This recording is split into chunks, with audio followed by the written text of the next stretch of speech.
Buenas tardes y bienvenidos a esta nueva edición del Foro Arrupe, que hoy vamos a dedicar a intentar aclarar, hasta donde podamos, la situación, el panorama, el escenario político en el que vivimos en este momento. Se ha hablado en los últimos meses mucho de la nueva política, y posiblemente algo hablaremos hoy.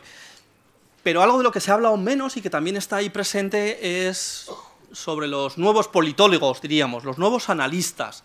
Mi impresión es que hay una nueva generación de analistas que son quienes están leyendo esta situación, que tiene un perfil un poquito distinto, desde mi punto de vista combinan la formación universitaria académica, yo creo que seria, rigurosa, especializada, con el manejo de las redes sociales y de los nuevos medios de comunicación, es decir, que están activos en Twitter, en blogs. Y esa nueva generación, entre los que está Jorge Galindo, bueno, pues muchos de ellos tienen formación europea. Jorge está terminando su doctorado en la Universidad de Ginebra y anda a caballo entre Ginebra y España.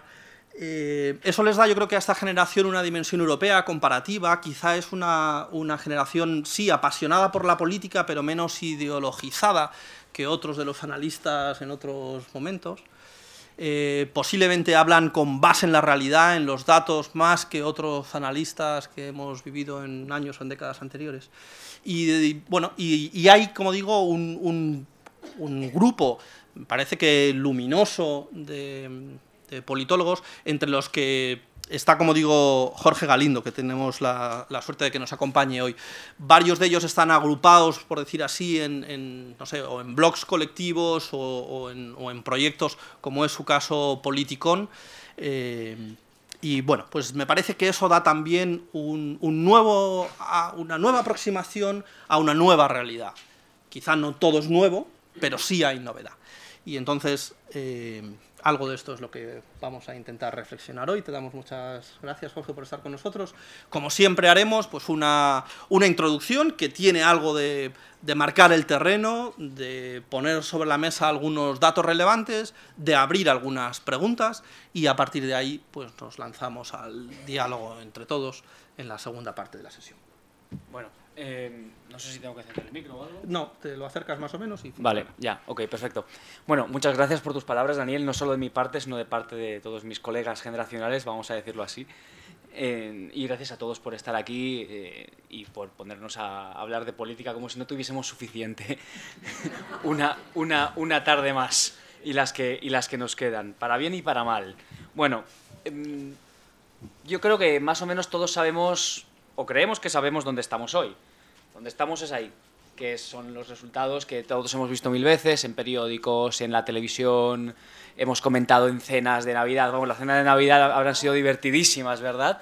Estas fiestas, las mías por lo menos lo han sido, hasta cierto punto por lo menos. Y bueno, ni siquiera tenemos claro que estemos ahí, porque claro, este gráfico ya no es ni siquiera así. Todo cambia cada día. Por ejemplo, ahora el PP tiene 123 o 122, porque tenemos a De la Serna al margen, digamos, de la disciplina parlamentaria, ¿o no? ¿Tenemos 69 en Podemos o tenemos 65? Porque yo soy de Valencia, los 4 diputados de Compromís han decidido que no entran dentro del grupo parlamentario porque ellos esperaban tener grupo propio y mantienen, digamos, su intención de mantenerse independientes de la disciplina de Podemos. Entonces, pues eso, esto está cambiando casi cada día. Por eso mismo yo creo que es casi imposible adivinar a dónde vamos. Pero bueno, quizás mirar un poco hacia atrás nos puede ayudar a entender, o por lo menos a entrever, que donde vamos no es tan distinto, o sea, no es tan impredecible como pueda parecer. Yo sé que ahora todos estamos hablando mucho, y yo soy el primero, de tácticas, de negociaciones, de qué está pasando en el día a día del Congreso de los Diputados. Pero me gustaría coger un poco de perspectiva y dar unos pasos atrás en el tiempo. Y pensar a ver cómo hemos llegado hasta aquí, al Parlamento más fragmentado de la historia de la democracia en España, que ya no es tan joven, es joven, pero no es tan joven. Y esto es lo que los británicos llaman un hung parliament, un parlamento colgado. Colgado porque de momento no tenemos ninguna solución obvia. Quizás 2006 es un buen año de referencia. Y ahora explicaré por qué. En 2006, la verdad es que a todos nos parecía, o a muchos nos parecía, que las cosas iban pues, relativamente bien, o bastante bien, incluso comparado con tiempos pasados, iba muy bien. Pero en cuanto empezabas a mirar, un poco, no todo iba tan bien. Por subrayar 3 aspectos, no sé si recordáis que por aquel entonces empezó a hablar de mileurismo y de los mileuristas y de la gente de mi generación, de un poco, yo tengo 30 años, quizás un poco más de edad, quizás un poco menos de edad, quizás en mi entorno de edad, que podía vivir solo que tenía que vivir solo con la perspectiva de ganar 1.000 euros al mes durante mucho tiempo, inestabilidad laboral, imposibilidad de acceder a una vivienda, etcétera, etcétera. También 2006 fue el año de la sentencia por el Estatut, que aprobó en el Constitucional, que aprobó el Estatut de Cataluña, que vino de un pacto entre Esquerra Republicana, Convergencia y Unió y el Partido Socialista, pero desmontó unas partes que para Esquerra Republicana de Cataluña eran fundamentales bajo su punto de vista. Y por tanto se produjo el punto, digamos, un punto de ruptura en el pacto que existía entre la izquierda y el nacionalismo, que empezó a derivar hacia algo más. Y también fue el punto álgido de la burbuja inmobiliaria. Y yo que vengo de Valencia, eso lo veía, no solo lo veía en los datos, sino que lo veía cómo se construía a mi alrededor. Y veía, y todos lo veíamos, o muchos lo veíamos, la íntima relación que existía entre corrupción, burbuja inmobiliaria y decisiones políticas y no tanto técnicas en los ayuntamientos en Valencia. Si queréis después podemos entrar un poco más en profundidad en eso.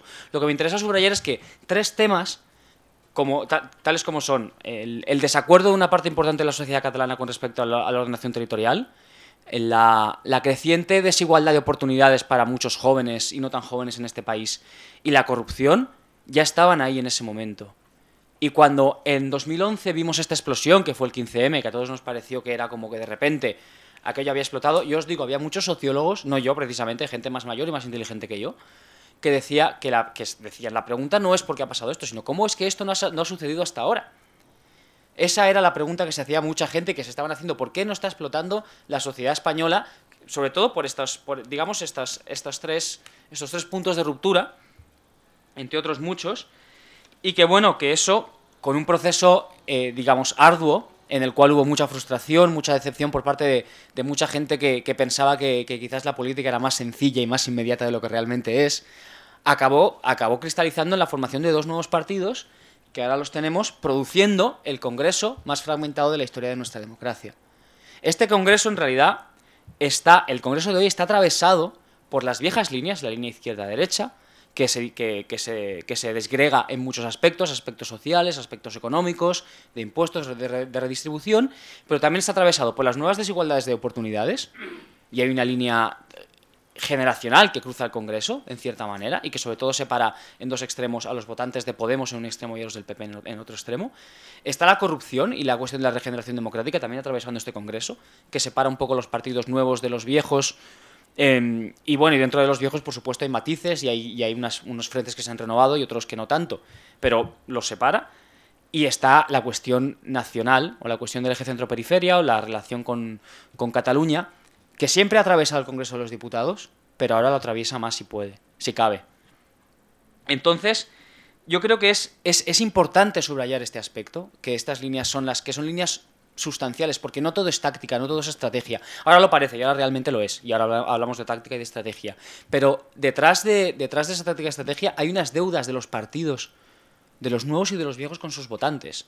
Y esto, los otros partidos y los otros votantes lo tenemos que entender.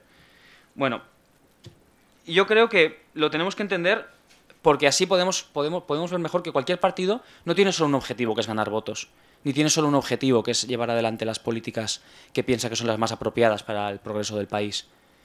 Tiene ambos objetivos y muchas veces ni siquiera van juntos.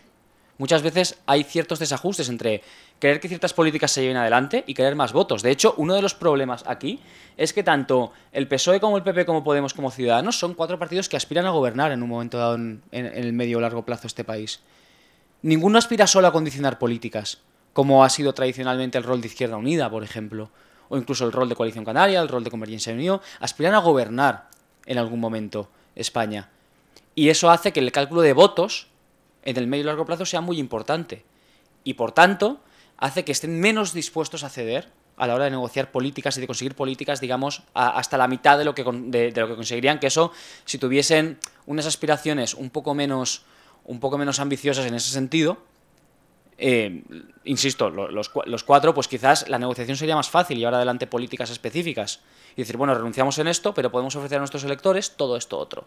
Pero no, ceder es caro, porque ceder implica debilidad, implica perder votantes en el medio y largo plazo, sobre todo cuando tenemos una amenaza real de repetición de elecciones a la vuelta de la esquina. Bueno, yo creo que este dilema es particularmente agudo, de hecho, para Podemos. Y lo es porque es que a veces parece que se nos ha olvidado a todos y a nosotros los primeros, a los que nos autodenominamos, nos dejamos que nos llamen analistas, que Podemos, joder, hace 4 meses tenía un 13 o un 15% de los votos en cualquier encuesta. Y ahora lo sigue teniendo, Podemos solo, sin las confluencias.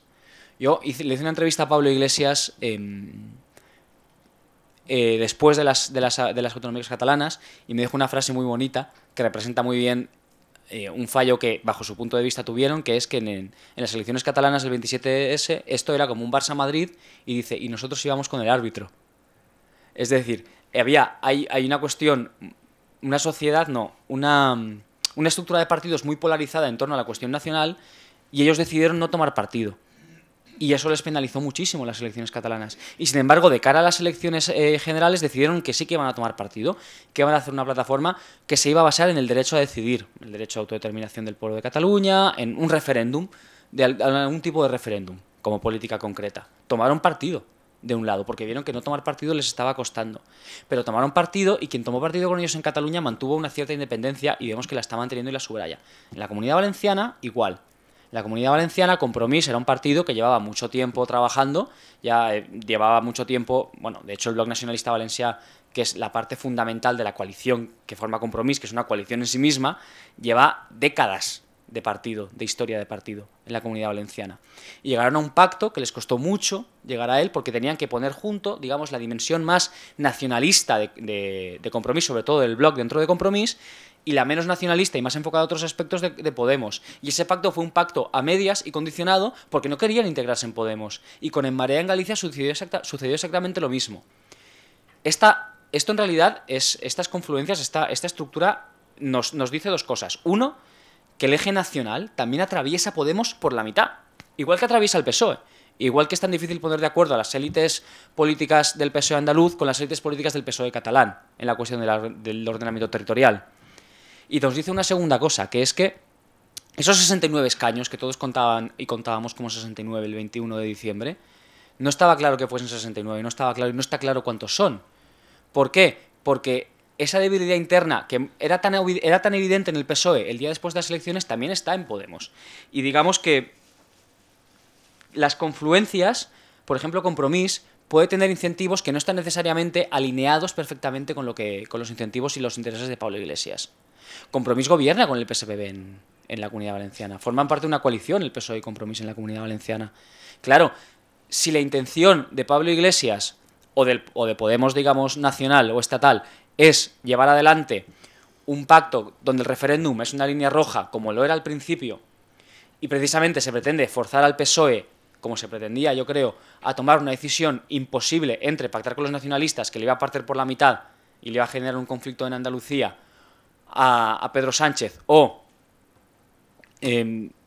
digamos, dejar eso de lado, abstenerse y favorecer el gobierno al PP, lo cual habría puesto en armas a toda la militancia del PSOE probablemente, y le habría regalado a Podemos el marco de referencia de la casta, la gran coalición, etcétera, etcétera. O no, o dejar pasarlo todo.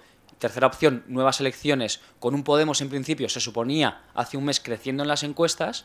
Pues bueno, si eso es lo que está haciendo Pablo Iglesias y Podemos y las confluencias crecen en las encuestas y el premio para todos va a ser mayor, si hay repetición, pues Mónica Oltra dirá, bueno, juguemos y pongamos esto un poco, tensémoslo. Pero si no es así, si realmente el PSOE no baja en las encuestas, como parece que no baja tanto, y entonces esto puede poner en peligro el pacto que tiene ahora mismo Compromís en la Comunidad Valenciana, que hará Mónica Oltra, que hará Enric Morera, que es el líder de Compromís del Bloc en la Comunidad Valenciana. Dirá, bueno, vamos a tener un poco de cuidado porque aquí tenemos algo que está funcionando y que nos permite llevar adelante políticas. Quizá los votos que vamos a conseguir en Madrid no nos valen la pena. Entonces vamos a relajar un poco, vamos a salirnos de esto, vamos a tomar un par de pasos atrás y quizás nosotros vamos a hablar con nuestra propia voz con Pedro Sánchez. Hay un momento en el cual yo, la verdad es que bueno, sí que entiendo por qué, pero es un poco sorprendente que Pedro Sánchez no hubiese hecho el día después de las elecciones lo que está haciendo ahora, que es proponer una serie de políticas que no pueden ser rechazadas de plano ni por Podemos ni por Ciudadanos, ponerlas sobre la mesa y empezar una negociación para obligar a Podemos y a Ciudadanos que, digamos, se retraten si no quieren aceptar esa serie de políticas. Si hubiese hecho eso el día después de las elecciones y hubiese empezado a tomar contacto y a empezar a mover ahí, porque recordemos, el PSOE es el único partido que está en cualquier posibilidad de gobierno ahora mismo. No hay ningún otro partido que esté en todas las posibilidades de gobierno. Y eso le da, en realidad, a pesar de su mal resultado electoral, que es indudable que es malo, le da mucho poder de negociación.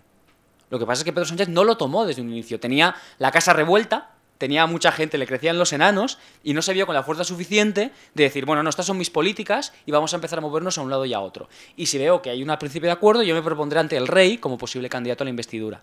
En lugar de eso, decidió dar un paso atrás y ordenar su casa, vamos a decirlo así, o calmarla un poco. Entonces, claro, al no hacer eso, dejó todo el espacio para que Podemos pusiese la línea roja al referéndum, mantuviese su propia casa ordenada con todas las confluencias y dijese, no chicos, vamos a tomar el asalto al PSOE. Ahora, sin embargo, digamos que la cosa ha cambiado un poco. Ada Colau está formando su propio partido, o parece que está formando su propio partido, con la participación de Podemos Cataluña, sí, no, están ahí negociando. Compromís ha salido, como digo. En Galicia tenemos elecciones, y si en Marea puede gobernar con el PSOE, ¿va a rechazar esa posibilidad o no?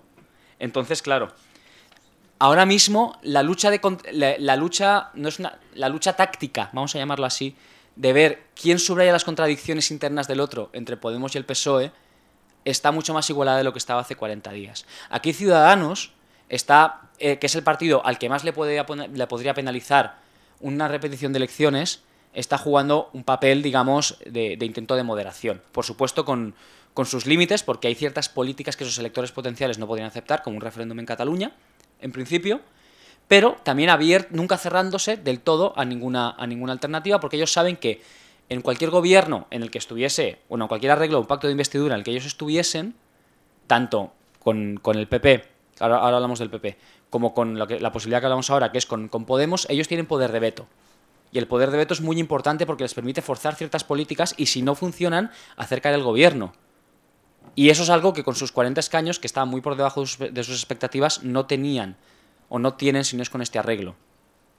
Entonces, claro, esta es ahora mismo el mapa o la situación. Una lucha con guante de seda entre Podemos y el PSOE, en la cual hay una negociación, pero también hay una lucha a ver quién subraya las contradicciones internas, quién es capaz de asumir el coste de forzar una repetición de elecciones cuando un acuerdo es posible, y con Ciudadanos, bastante cerca del PSOE, dispuesto a aceptar ciertas políticas, también con la intención de forzar otras que considera básicas para su electorado, y tanteando, de momento, lo que para ellos es la primera opción, que es que el PP se abstenga y permita gobernar a Sánchez.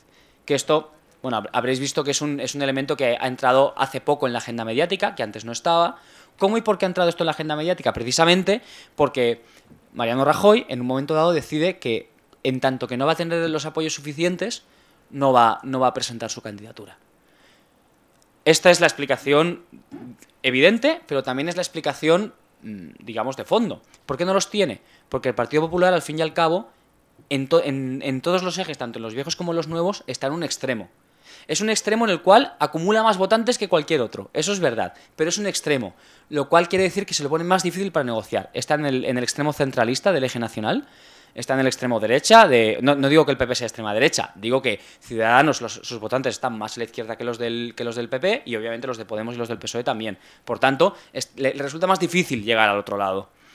Y también está en el extremo de joven-viejo, porque tiene votantes de una edad más avanzada, y desde luego está en el extremo de corrupción-regeneración, porque, aunque es verdad que el PSOE tiene problemas de corrupción muy grandes, con la renovación de Pedro Sánchez por lo menos tiene una cierta imagen de renovación, que de hecho es equiparable a la que tiene Cristina Cifuentes aquí en Madrid. De hecho, yo diría que Cifuentes ha ido más allá porque puede gobernar y está haciendo políticas que el PP jamás había hecho, tanto en el ámbito de la corrupción como en otros.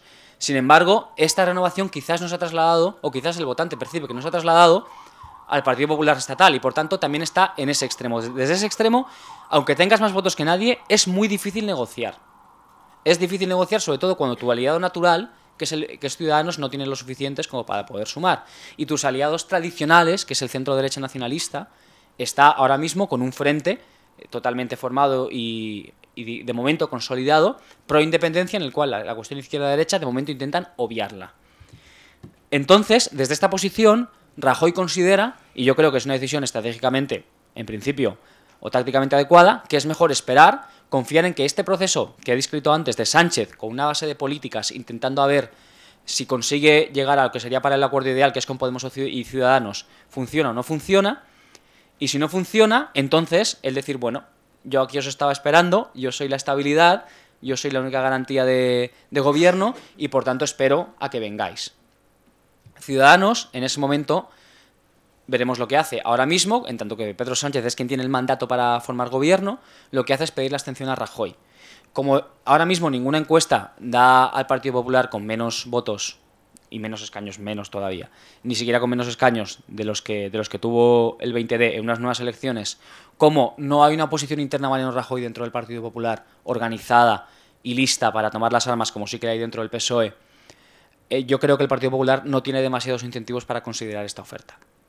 Entonces, por eso pienso que lo que va a hacer es esperar y ver, a ver qué sucede. Y si Pedro Sánchez falla, ver cómo falla, porque una cosa es que Pedro Sánchez falle con esta propuesta de estas políticas y consiga culpar a Podemos o a Ciudadanos de no querer jugar con ellos, y a Podemos de tacticista y de electoralista, o a Ciudadanos de estar demasiado a la derecha o de estar demasiado lejos del centro, o si no, o si realmente hay un proceso en el cual desde Ciudadanos y desde Podemos se tensan demasiado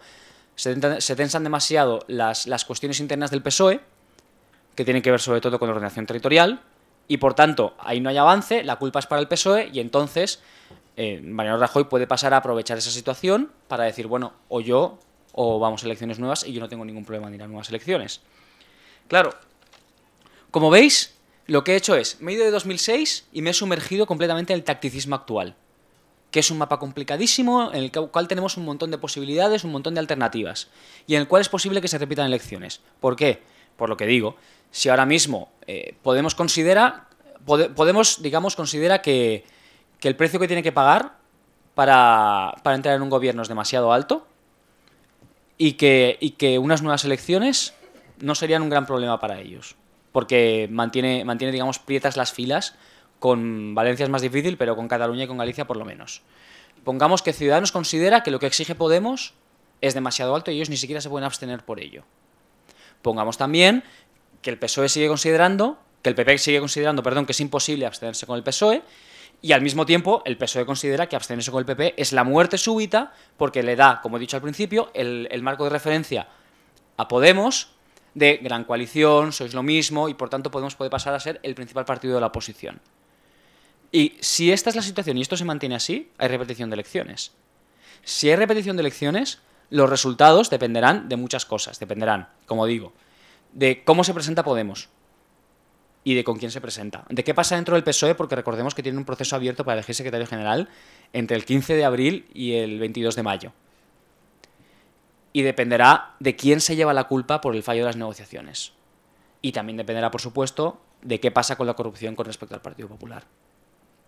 Dependerá de estas cuatro cosas, además de otras muchas. Pero de estas cuatro cosas dependerá. Pero lo que no cambiará es que todo lo que me he referido desde 2006 hasta 2011 hasta 2015, desigualdad de oportunidades, crecimiento de la pobreza, que también entra dentro de esta categoría, corrupción y regeneración institucional, el hecho de que hay una gran parte de Cataluña que no está contenta con el actual arreglo territorial. Estas cuestiones seguirán ahí, incluso después de las nuevas elecciones. Y seguirán atravesando el Congreso de los Diputados. Y seguirán exigiendo que digamos, nuestras señorías se sienten, hablen y negocien. Con lo cual, esto, al final, tarde o temprano, tendrá que acabar sucediendo. Entonces, yo creo que, por supuesto, en esto que acabo de contar, no sé ni... Bueno, 25 minutos, no hay conclusión, efectivamente, no hay conclusión. Si alguien espera una conclusión, lo siento. Si esperaba que una predicción, menos todavía. Yo creo que lo que tenemos que hacer es, con estos mimbres, con la idea de que, uno, hay preferencias en la sociedad española que han cambiado y que es muy difícil que vuelvan atrás, y eso va a marcar cualquier negociación a partir de ahora, en estas elecciones o en las siguientes. 2, a los partidos no solo les importa la cuestión tacticista y electoralista en el corto plazo, sino que les importa también este cambio de preferencias. Y esto va a afectar, por supuesto, las negociaciones en esta ronda y en la siguiente. Y 3, todo el menú de cosas que he dicho con respecto a cada partido y el hecho de que, voy a subrayar una vez más, tanto el PSOE como Podemos están luchando con guante blanco para ver quién, con guante de seda para ver quién subraya las contradicciones internas. Y de esto, de momento, están libres Ciudadanos y PP, pero no tienen por qué estarlo siempre, por cierto. Que, digamos, el caos interno de los partidos no es patrimonio de la izquierda, ni mucho menos, ¿eh? Con estas ideas en la cabeza yo creo que podemos empezar a discutir, y me podéis preguntar, o os puedo preguntar ya vosotros y dialogar de este tema o de cualquier otro que penséis que toca la actualidad política hoy en día. Muy bien, muchas gracias, Jorge. Con claridad nos has dejado confusos.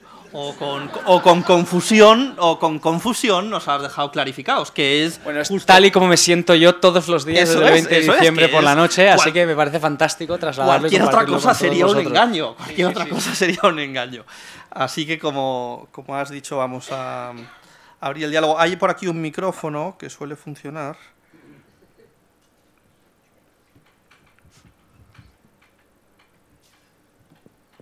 Así que... pues eso, vais... Si os parece, por ejemplo, hay 2 palabras allí, las vamos agrupando más o menos, pues ya que estáis 3. Lo último. En los medios de comunicación, en el día de hoy, está rumoreándose mucho que hay un malestar entre la Casa Real y el Partido Popular, mejor, con el presidente, y que las cosas están un poco en entredicho, más o menos. No llegan a... Los que escriben el artículo no llegan a decir qué es lo que realmente, o por lo menos yo no lo he terminado de entender, con Rajoy, quería decir. Pero realmente usted o tú nos puedes decir, porque yo me fío más de los analistas que de los tertulianos, que dicho sea de paso, debiera de haber, a mi humilde forma de entender, más analistas en todos los centros de comunicación, séase televisión,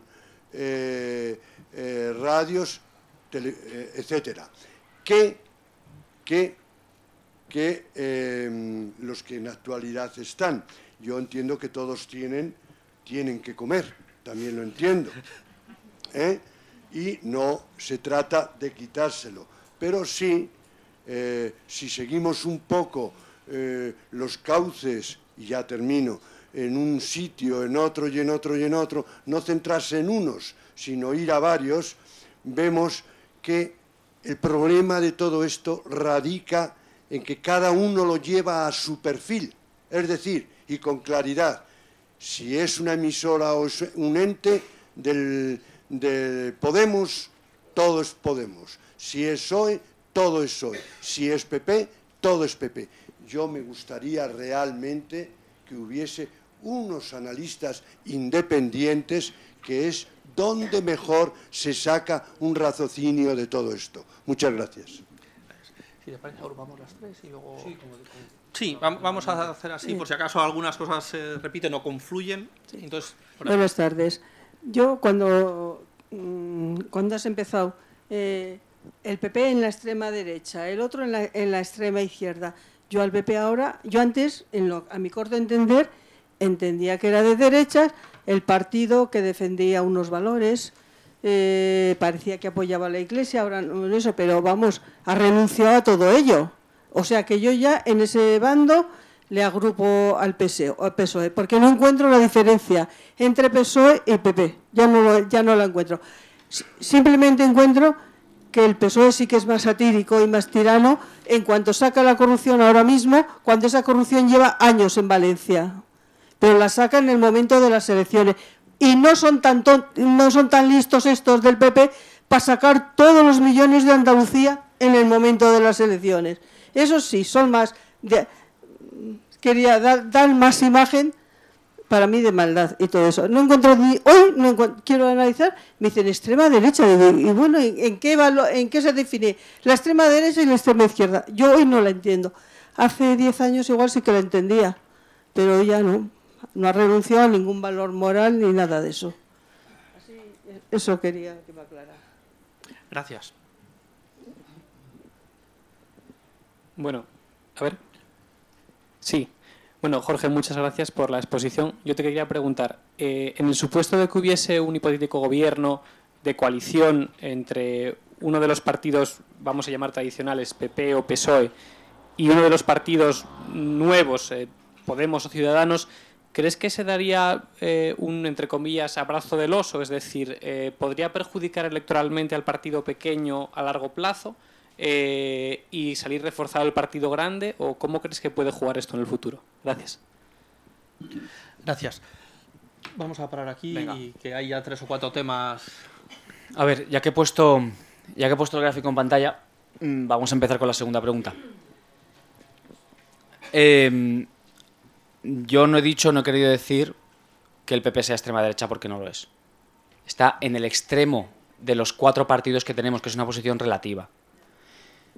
Es distinto, un partido de extrema derecha es un partido con una serie de políticas específicas que se pueden relacionar con la xenofobia, con toda una serie de cuestiones en las que creo que el PP no está. Ahora bien, este gráfico de aquí lo que muestra es el perfil de los votantes, digamos, ideológico, siendo 1 la extrema izquierda y 10 la extrema derecha en una escala de autoubicación ideológica, del Partido Popular, de los que ya no le apoyan, de los que se han ido. Esto es la encuesta del CIS de julio de 2014, pero bueno, exactamente es igual ahora. Y los que siguen apoyando al PP, de hecho ahora es incluso más pronunciado. Como vemos, los que se han ido son votantes más de centro. A esto es a lo que me refería. Los votantes de centro y centro derecha son los que han tenido que abandonar al PP. Eso hace que... Y esto también sucede porque en 2011 el PP tuvo un 44,5% de los votos, si no recuerdo mal, y ganó esas elecciones con mayoría absoluta gracias a los votantes de centro y de centro izquierda incluso. Que son votantes que no sabemos exactamente por qué se fueron al PP, pero el caso es que se fueron al PP. Entonces, esto, para poner en situación lo que significa para el PP estar en un punto en el que no estaba en 2011 y desde el cual resulta más difícil negociar. Respecto a la cuestión de la corrupción, esto yo creo que lo puedo enlazar un poco incluso con la primera, vamos a decirlo así, con la segunda parte de la primera pregunta, que es la que se refería a tertulianos contra analistas, etcétera, etcétera. Hay un politólogo de mi generación, supongo, aunque es un poco mayor que yo, que se llama Lluís Orriols, que tiene un concepto muy chulo, que es, bueno, no sé si es suyo, pero vamos a decir que es suyo, que es guerra de trincheras, para referirse a cómo funciona la construcción de la opinión pública en España. Muchos medios de comunicación y partidos políticos, sobre todo más a nivel regional, autonómico y local, que a nivel estatal, pero también a nivel estatal tienen relaciones con partidos políticos. A nivel autonómico son más profundos incluso porque la dependencia de estos medios de las subvenciones, sobre todo en lugares como la Comunidad Valenciana, es bastante fuerte. Entonces, los lectores no somos tontos. Los lectores esto lo sabemos. Y como lo sabemos, leemos las noticias con las gafas puestas nuestras, sabiendo cuáles son las de quien lo está escribiendo. Entonces, esto es particularmente sobresaliente con la corrupción. Si nos ponemos a cuantificar la cantidad de casos de corrupción por partido político entre PSOE y PP, depende un poco de cómo lo cuantifiquemos, pero en realidad no vamos a observar grandes diferencias. Depende mucho de... Es que medir la corrupción es una cuestión muy difícil, pero vamos a decir... En general no observaríamos grandes diferencias, lo cual nos indica, mejor dicho, las diferencias se corresponden con la cantidad de poder que alcanza cada uno. Y como Izquierda Unida también tiene casos de corrupción porque tiene menos porque ha tenido menos poder, lo cual nos está indicando que en realidad tenemos un problema sistémico, tenemos un problema de la estructura de incentivos, de cómo funciona exactamente la politización de la administración pública, la concesión de contratos, en fin, un montón de cosas que hacen que quien esté ahí dentro tenga incentivos para moverse en un sentido y no en otro. Claro, esto, con una estructura de medios de comunicación partidista, no ideológica, la diferencia es importante, que toma partido con respecto a un partido político, relacionado con los partidos políticos. La ideología no es necesariamente mala, lo que de hecho para mí es buena. Para mí, para el debate, porque no podemos tener un debate sin posiciones ideológicas, pero lo fastidioso para los medios es que sea partidista, hace que, bueno, que cada vez que sale un tema de corrupción, entonces lo leamos, si tendemos a ser votantes del PP, pues vemos los casos del PP, no, pero es que esto es El País, o es que esto es Público, o esto es el diario.es, y viceversa. Y ahora, con los nuevos partidos, probablemente se acabe generando una situación similar. No, esto lo dicen estos porque es que son amigos de los de Podemos. Incluso aunque no lo sean, ya estamos tan acostumbrados a pensar así que muchas veces echamos la culpa a los políticos del y tú más y la echamos con razón, pero nosotros también nos encargamos de reforzar ese tipo de debates cuando nos generamos nuestro propio proceso mental por culpa, insisto, del partidismo de los medios. A mí, lo que me gustaría, como participante también en tertulias, es que, pues, cuando alguien tiene deudas con un partido, deudas, digamos, cuando ha trabajado para un partido, cuando tiene relación económica con un partido, lo dijese. Y muchas veces no lo dicen. Yo me he encontrado en esa situación.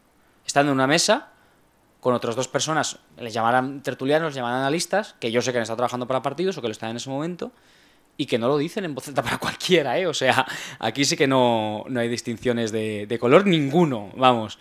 Entonces, pues sí, a mí también me gustaría, por lo menos, no sé si que hubiese más analistas, de hecho yo no creo que haga falta más analistas, yo creo que lo que hace falta es explicitar más que uno tiene relación directa con un partido, y dos, hay una cosa que sucede mucho en medios anglosajones, que es que, como hay una sociedad civil más desarrollada, o digamos más elaborada y más fuerte fuera de los partidos, uno, si está hablando de las políticas de regulación de las farmacias, pues va a llevar al presidente de la Asociación de Farmacéuticos a discutir ahí por qué eso es una mala idea, y al de los consumidores a discutir ahí por qué eso es una buena idea. ¿Qué pasa? Que como esas asociaciones, no estas necesariamente, ¿vale?, que no es el caso concreto, pero otras muchas están demasiado cercanas a partidos políticos, tú sabes que el que está ahí, uy, no, pero este es de tal. También pasa con los sindicatos, pasa con las asociaciones de empresarios.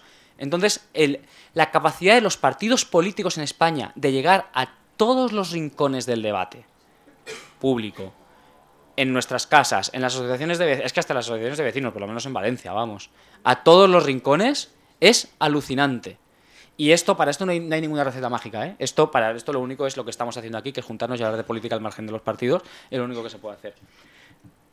Respecto a Casa Real, al rey. Madre mía, la que le toca al rey, al pobre. La primera que le toca y es esta. Quiero decir, yo creo que se está, como opinión personal, yo creo que se está manejando bastante dentro de unos órdenes bastante razonables para que le ha caído encima. Siendo que yo no soy particularmente monárquico, yo creo que lo está haciendo bastante bien. En realidad, las provisiones que le da la Constitución al rey, formales, son escasas. O sea, son bastante escasas, sobre todo comparado como jefe de Estado, quiero decir, comparado con, por ejemplo, en Portugal, que tiene unas prerrogativas bastante mayores a la hora de decir, no, tú eres tú y yo quiero que seas tú quien vaya al Congreso y forme gobierno, que es lo que podría haber hecho un jefe de Estado con el poder del que tiene Portugal aquí con Mariano Rajoy. No. Tú vas ahí y me haces el favor de someterte al voto.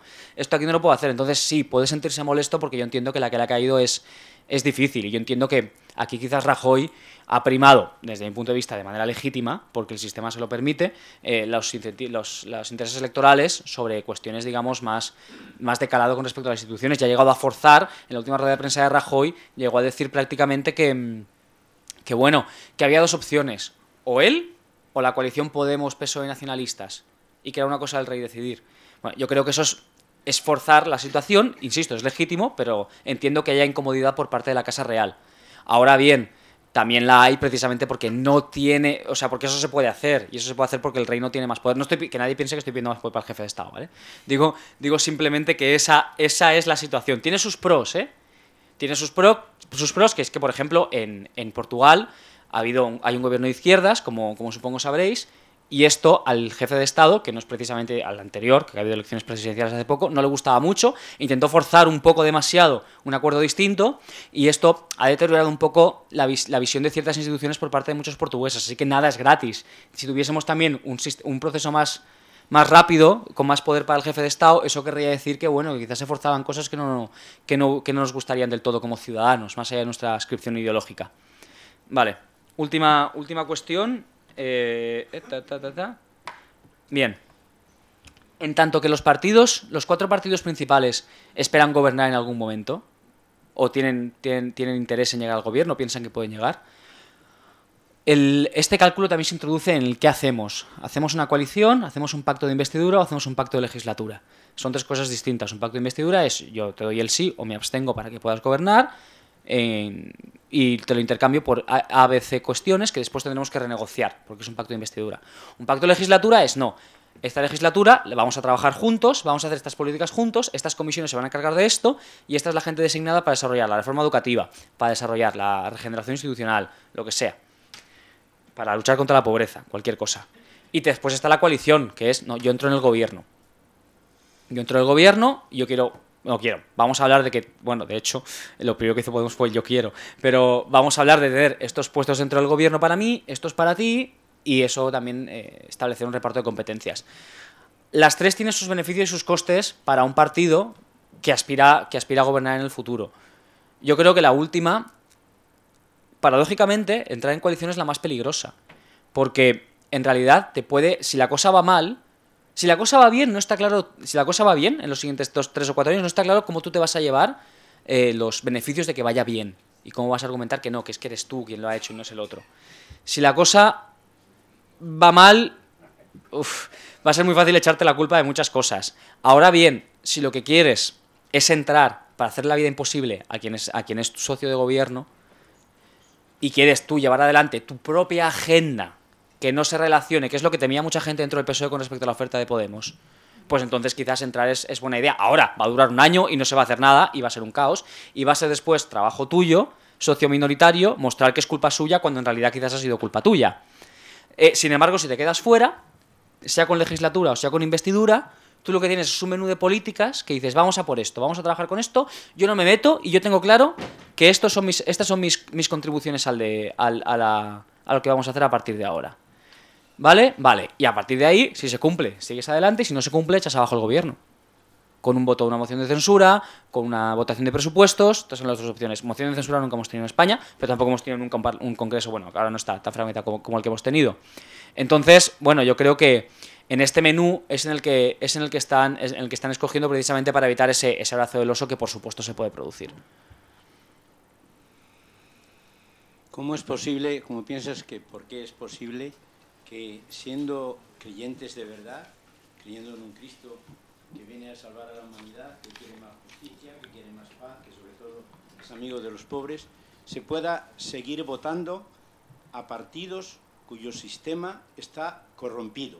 ¿Cómo es posible que la gente que somos creyentes se les pueda seguir votando?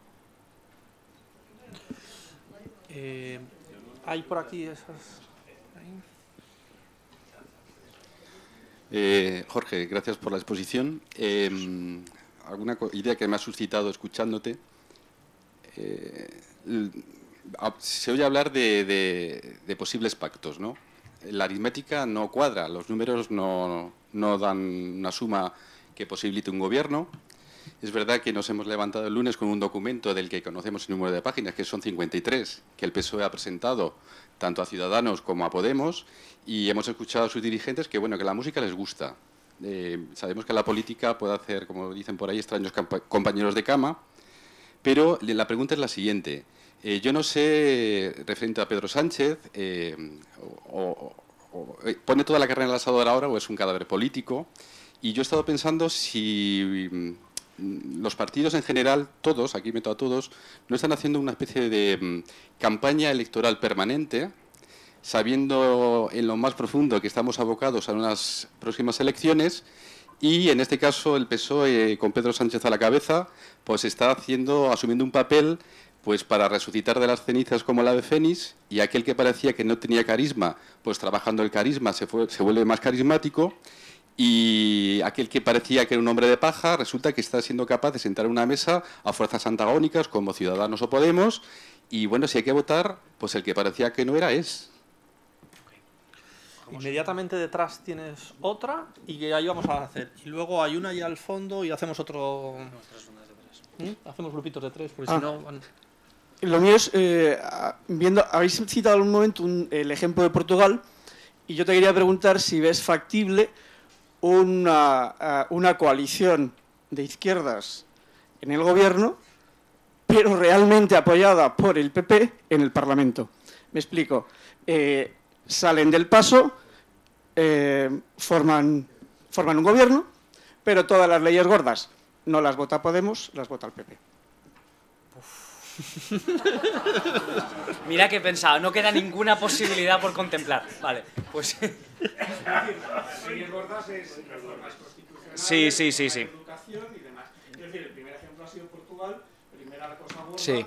y me ha votado en la oposición. Sí. Empiezo con la última. ¿Por qué no? No, creo que no voy a empezar con la última. Voy a pensármelo. No, a ver, sí. A ver, estamos pensando porque yo creo que esto con los nacionalistas es en todo punto imposible. O sea, estamos pensando en un gobierno de izquierdas, netamente de izquierdas, sin Ciudadanos o con Ciudadanos. Sin Ciudadanos. O sea, que todo el mundo se abstiene, se deja que la izquierda se gobierne, que gobierne el PSOE, y después se llevan adelante... Bueno, esta es la tesis de Ciudadanos ahora mismo. Esta es la tesis de... que esto es por lo que se supone que están negociando ahora mismo, que es que gobierne Pedro Sánchez y que se abra un periodo de reformas, porque además recordemos que el PP tiene poder de veto en reformas constitucionales porque tiene la mayoría absoluta del Senado. Entonces, esto lo ha recordado para mí acertadamente Rajoy un par de veces, el poder de veto, porque aquí nos pensamos que el Senado no sirve para nada, pero mira, resulta que sí, y sirve para... No, ha servido siempre el Senado. Lo que pasa es que... no ha sido necesario también porque el proceso de... Un paréntesis aquí. El proceso de reforma constitucional en España... Hay dos procesos de reforma constitucional en España. El agravado y el no agravado. El agravado es 3/5 de la Cámara más la mayoría absoluta del Senado. El no agravado. Este es con el que se hizo la reforma de 2011, el límite de gasto. El agravado es 2/3 de la Cámara, mayoría absoluta del Senado, disolución de la Cámara, votación de nuevo y que la nueva Cámara lo vuelva a votar otra vez. Tela. O sea, quiero decir, las barreras que nos pusimos para reformar la Constitución son heavies. Entonces, eso nos lleva a que ese tipo de propuestas, cuando yo creo que es más o menos claro que hay una gran parte de la población que estaría a favor de una reforma constitucional, aunque probablemente no nos pondríamos de acuerdo en cuál, pero por lo menos estamos de acuerdo en que tenemos que hablarlo, pues que tenemos que hablar porque hay cosas que quizás estaría bien cambiar, podrían abrir, o es lo que están abriendo, por lo menos el que se comente esa opción. Lo que pasa es que, como yo he dicho antes, yo pienso que yo no veo los incentivos que tiene Rajoy o que tiene el PP para abstenerse cuando en unas nuevas elecciones ellos parece que no serían vistos como los culpables por la mayoría de la población, que no solo no perderían votos, sino que podrían ganarlos en términos de porcentaje y en términos de escaños, por tanto, porque bajaría la participación en nuevas elecciones, por cierto, y los mismos votos valen más con menos participación, en porcentaje, por razones obvias. Y es decir, que se desmovilizaría un poco más la parte del electorado que no es la del PP. Entonces, claro, a pesar de que es verdad, es cruda matemática electoralista, pero yo creo que ahora mismo es el escenario en el que está el PP. También porque Rajoy no tiene ningún tipo de oposición interna organizada.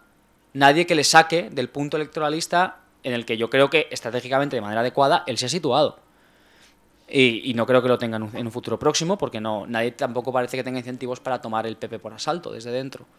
Entonces, yo creo que esa posibilidad, de momento, a no ser que haya un deterioro importante del PP, o externo o interno, no está en el menú. Lo cual no quiere decir que no lo esté en un futuro, como todo lo que se puede comentar aquí. Por supuesto. Nos faltaría más que algo no fuese posible, no vaya a ser que esto sea fácil. Campaña electoral permanente. Y Sánchez, digamos, el trabajo de imagen de Sánchez. Pues claro, sin duda. Pero es que el asunto es que esto se alinea perfectamente con el hecho de intentar gobierno. El juego es el siguiente. Yo voy a intentar formar gobierno. Si lo formo, soy presidente. Si no, por lo menos es mi mejor baza para quedar como el que ha intentado solucionar esto. Y que en el juego de la culpa que haya después de quién la ha fastidiado, yo me lleve la parte menos mala. Entonces, yo creo que es totalmente sincero en su intención de formar gobierno, porque le va la cabeza en ello, porque si no desde dentro el reto se le va a poder importante, porque además yo creo que en términos sinceros, yo creo que Sánchez, como cualquier otra persona, pues le viene bien gobernar un país y digamos, mandar y hacer lo que él considera que es adecuado con el país, y además se protege en el camino de toda esa imagen que es verdad que ha ido acumulando en los últimos 40 días de, digamos, falta de iniciativa o falta de, bueno, no sé si de carisma, esto es más difícil de evaluar y yo no soy un especialista en comunicación, entonces lo voy a dejar. La pregunta más difícil en realidad es la primera, yo creo. Y es la pregunta más difícil porque tiene que ver con cómo de importante es un aspecto con respecto a otros a la hora de decidir nuestro voto. El voto es probablemente lo más complicado, o casi lo más complicado. Lo único que es más complicado que el voto, que explicarnos por qué la gente vota algo en la ciencia política, es entender por qué tenemos elecciones y no nos matamos los unos a los otros.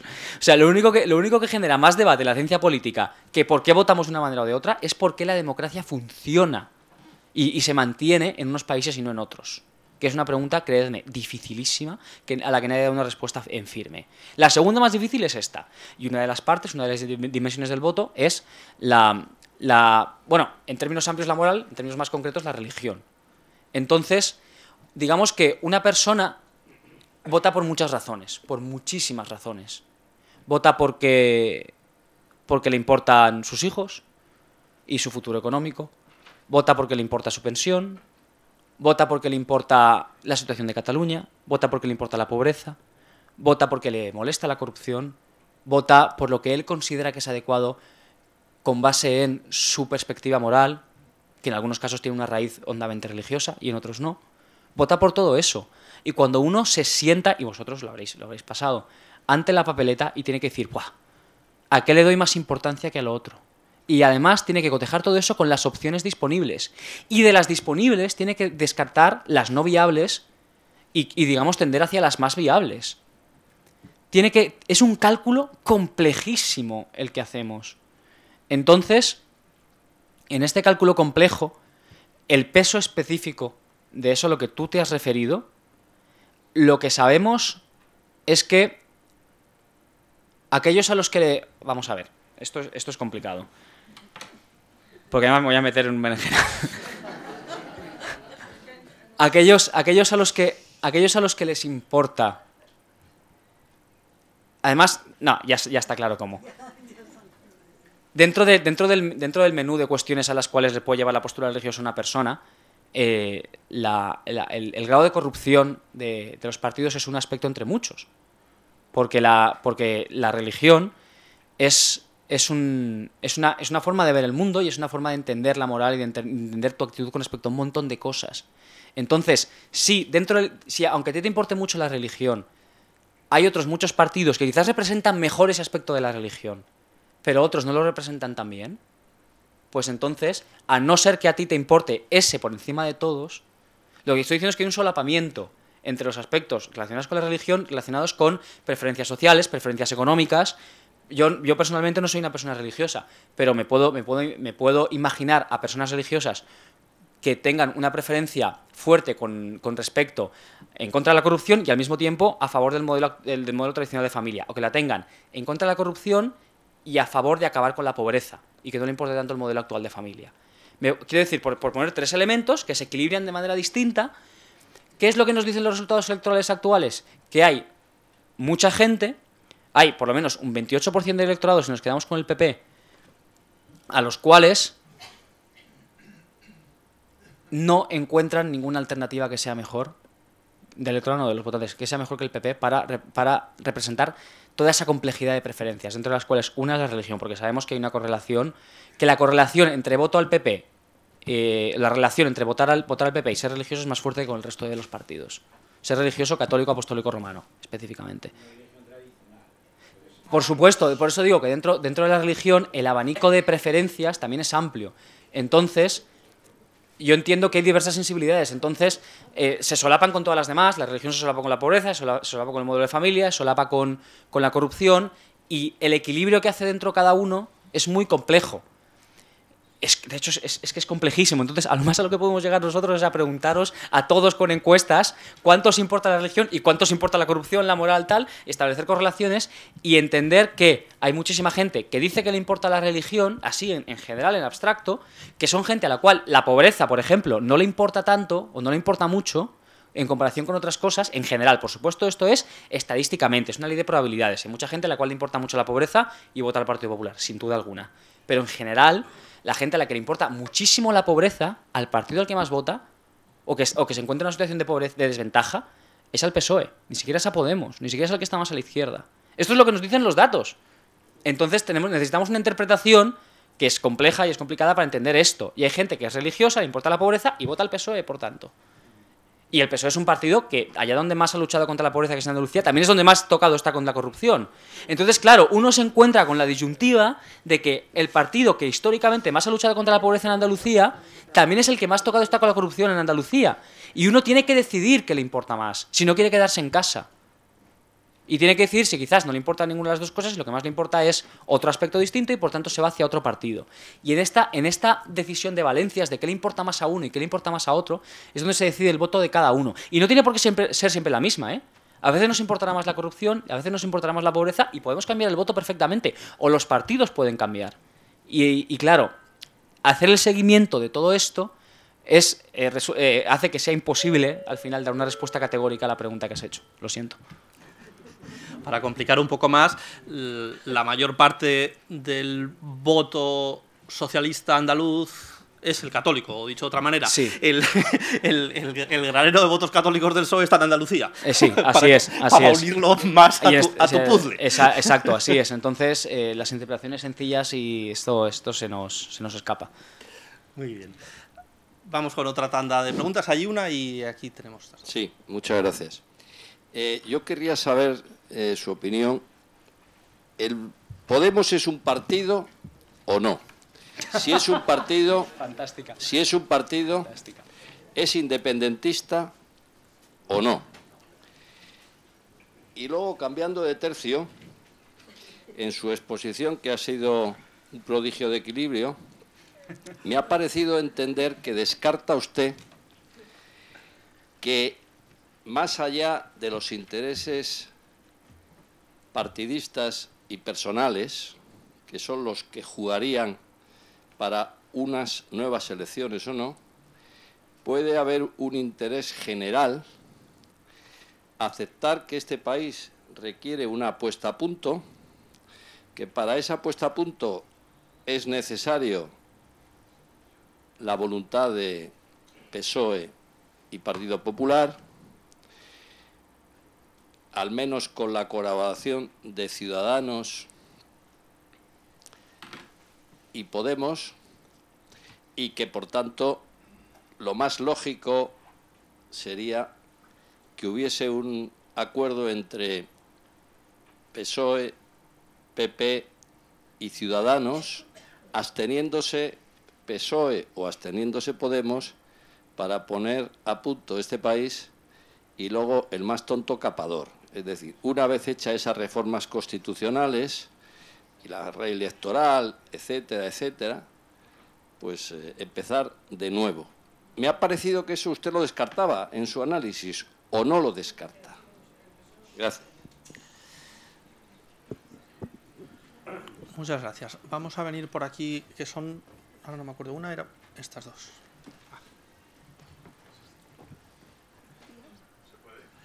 Bueno, vamos a dar estas dos que estaban delante y luego ya volvemos para las siguientes. Sí, hola, buenas tardes. Hay muchas decisiones que aparentemente que son relevantes para lo que pasa en España, que se toman a nivel europeo. Y estamos viviendo una crisis muy importante en Siria, una crisis humanitaria que nos afecta a todos. Yo me pregunto por qué esos temas aparecen tan poco en el debate político. Fantástica pregunta. Gracias. Aquí, justo aquí al ladito. Gracias. Empiezo retomando el término frustración, que me gustó mucho, porque creo que es muy importante bajo mi punto de vista. Y luego me agarro a lo de la guerra de guerrillas. Y hay un tema que yo tengo en la cabeza que me da muchas vueltas, y es cómo ves ahora mismo el PSC dentro del PSOE e incluso el PNV, teniendo en cuenta lo que parece que se está viendo de ciertas personas del PSOE dentro de Cataluña y la gente que está negociando ahora mismo por parte del PSOE, que claramente, bueno, el presidente de la, llamemos la Cámara, ¿no?, del Congreso. Eso es todo. Gracias. Vamos a dejarlo ahí de momento y luego hacemos otra tonda, que hay otras dos más ya pedidas. Vale. ¿Podemos es un partido? No lo sabemos. No lo sabemos. A ver, sí, es un partido. Pero depende de cómo definamos partido, claro. Podemos es un animal curioso. Porque es un animal a medio hacer. Porque además surge de un pacto entre una élite intelectual, porque son académicos, y unos movimientos de base que llevan mucho tiempo llevando adelante política en la calle y en otros foros aparte de las instituciones, y que se sumaron al 15M, y ese es el acuerdo inicial de Podemos, no lo olvidemos, el acuerdo entre la gente que viene del mundo de la academia y la gente izquierda anticapitalista, de foros sociales, etcétera, etcétera. A partir de ahí empiezan a evolucionar y a construir una estructura en la cual, digamos que el espíritu desde arriba acaba ganando al espíritu desde abajo. Y de hecho hay descontento dentro de Podemos cuando se establece una organización jerárquica donde la cúpula tiene bastante más poder que el resto. Ahí es cuando Podemos empieza a ser un partido. En ese momento, estamos hablando de noviembre de 2014, si no recuerdo mal, es cuando Podemos está en el punto alto de las encuestas. Entonces ahí Podemos es, de manera más o menos neta, un partido. Luego lo que pasa es que es verdad que no es un partido en términos tradicionales, porque no es un partido, digamos... Podemos nacer en un momento en el cual los partidos tradicionales en toda Europa, en todo Occidente, están en crisis. Entonces no puede jugar con las reglas de afiliación, Casa del Pueblo, relación con los sindicatos, mantenimiento de un día a día, de una relación con sus militantes, igual que los demás. Juega con otras reglas que tienen más en cuenta la televisión, que tienen más en cuenta las redes sociales, y que tienen más en cuenta la volatilidad y la falta de organismos intermedios a los que acudir para poder debatir con sus potenciales y hablar con sus potenciales votantes. Teniendo en cuenta esto, Podemos sigue siendo un partido hasta que Podemos empieza a caer en un partido, como digo, especial y nuevo, pero un partido al fin, hasta que empieza a caer en las encuestas, que es a lo que me he referido antes con, digamos, el punto más bajo para Podemos, no necesariamente las encuestas, pero sí como organización, es el fracaso de las catalanas, de las elecciones catalanas. Entonces Podemos es cuando decide que no basta con ser un partido para lo que quieren hacer, que tienen que ser más de un partido. De hecho, si empezamos a contar cuántas formaciones, cuántos partidos como tal, inscritos en el registro de partidos y con estatutos de partido y con militantes separados, no coaliciones, hay dentro de Podemos, de En Comú Podem, que es la candidatura catalana, yo creo que hay 6 o 7. En la Comunidad Valenciana, si mantenemos separados todos los que forman Compromís, que son más de 1, son 3 o 4, contando con Podemos como otro partido separado, y todo eso eran candidaturas conjuntas con sus intereses distintos y sus preferencias distintas. Las coaliciones no son nada nuevo. Entonces podemos decir, no, Podemos es una coalición. Sí, pero es una coalición en ciertas regiones y no en otras. Y solo hasta cierto punto y solo bajo ciertas circunstancias y no bajo otras. Lo cual hace que sea muy complicado interpretar tanto las preferencias políticas como las preferencias estratégicas de Podemos. ¿Es independentista? En principio, no. Ahora bien, está a favor del derecho a decidir. Del derecho a autodeterminación de Cataluña. Que es algo que, recordemos, ninguna constitución reconoce. Bueno, la URSS, creo que Eritrea también la reconocía, pero vamos, no es lo habitual, vamos a decirlo así. Entonces, es verdad que no es independentista, pero con este matiz, y además, dentro de Podemos, las sensibilidades que hay con respecto, la variedad de sensibilidades que hay con respecto a la cuestión autonómica, independentista, nacional, es muy vasta. Hay gente que bordea el independentismo. Digo, no hablo de los votantes, hablo de gente que forma parte de Podemos. Y gente que no quiere oír hablar del independentismo, ni quiere oír hablar del nacionalismo, y piensa que lo importante es acabar con la pobreza, y que todo lo que no sea hablar de pobreza es malgastar el tiempo. Y hay profesores de ciencias políticas, por ejemplo, no precisamente la cúpula central de la Complutense, sino otra gente, que están en ese mundo. Entonces, claro, Podemos es complejidad, es una complejidad vastísima. Entonces es un partido con todos estos asteriscos. El interés general. Ahora es cuando yo digo que el interés general no existe. Entonces, ya explico por qué. El interés general es una ficción necesaria. Es una ficción necesaria porque sin la idea de interés general, sin la idea de pueblo, sin la idea de nación, probablemente de nación tampoco, no tendríamos una constitución, no tendríamos unas reglas que nos gobiernan y que nosotros dejamos que nos gobiernen y que nosotros establecemos cómo se reforman y cómo no. Pero las reglas que tenemos en la Constitución, la mayoría de ellas, o todas las que se cumplen a rajatabla por lo menos, son reglas que gestionan el desacuerdo. De lo que se encarga una Constitución bien hecha es de gestionar el desacuerdo que es inherente a la vida social. Entonces, es verdad que bajo el punto de vista de muchos españoles, según una encuesta de Metroscopia hace un año o así, hasta el 80% de los españoles piensa que este país, usted ha dicho necesita una puesta a punto, ellos dicen una reforma constitucional, pero es lo mismo, entiendo, es verdad. Lo difícil es,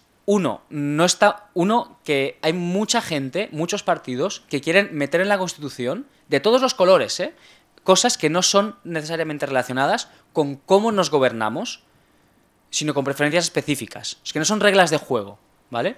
Entonces, la Constitución, si se convierte en una carta de deseo o de peticiones a los Reyes Magos, donde metemos absolutamente todo lo que pensamos que es una buena idea, para nosotros, entonces es imposible reformar. Y dos, es que parece que ni siquiera nos podemos poner de acuerdo ahora mismo en las reglas de juego. La ley electoral es un ejemplo. Lo primero y lo único en lo cual el 15M, sea lo que fuese el 15M, pero que había cierto consenso en la opinión pública en esa época sobre que necesitábamos una reforma, era sobre necesitábamos una reforma electoral.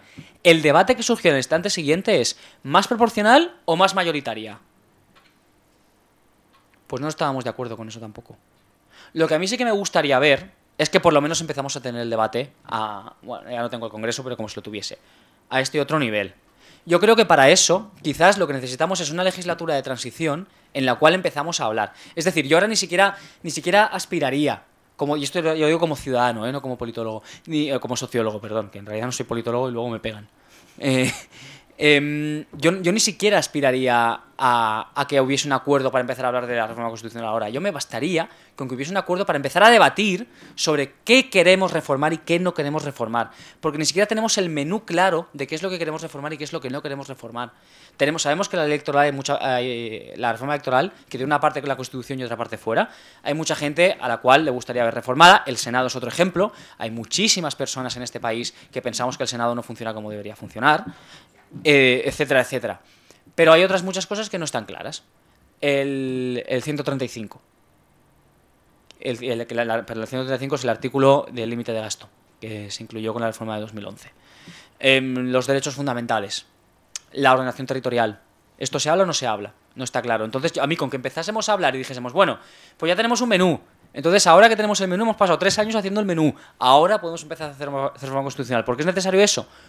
Por lo que he dicho antes, porque una reforma constitucional requiere de un acuerdo enorme y ahora mismo, por desgracia, también porque cada partido lo que está pensando también en gobernar en algún momento, los incentivos electorales se meten de por medio.